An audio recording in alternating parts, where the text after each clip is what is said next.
कोल्हापूर मतदारसंघातून लवकरच मला उमेदवारी जाहीर होईल असा दावा खासदार संजय मंडलिक यांनी केलेला आहे। सतेज पाटील लवकरच माझ्या व्यासपीठावर येतील असा दावाही त्यांनी केलाय। दुसरीकडे शाहू महाराजांना निवडणुकीमध्ये उभं करण्याचं शरद पवारांचं षडयंत्र आहे असंही त्यांनी म्हटलंय। यावर मंडलिक हे पळपुटे आणि गद्दार असल्याची टीका शरद पवार गटाच्या प्रशांत जगताप यांनी केली आहे। शरद पवार साहेब देशाचे मोठे नेते आहेत, आम्ही त्यांना नेहमीच मानतो आणि ते आले तर निश्चितपणाने स्वागत आहे, कारण हे सगळं शाहू महाराजांना निवडणुकीला उभा राहायचं षडयंत्र त्यांचंच आहे। मग शाहू महाराजांची इच्छा होती का नाही मला माहिती नाही, पण पवार साहेबांना कदाचित जुना राग कुठला काढायचा असेल काय म्हणून त्यांनी त्यांना उभा केले मला माहिती नाही। आणि जर तसा त्यांना रागच काढायचा असेल तर जनता सुद्धा त्याची वाट बघायला लागली।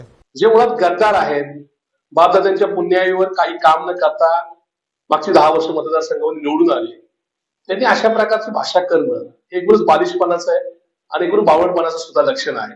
मंडलिकांसारख्या या ठिकाणी बाजारबुणग्यांनी भाषा वापरताना व्यवस्थित वापरावी असा इशारा या निमित्ताने त्यांना देऊ इच्छितो।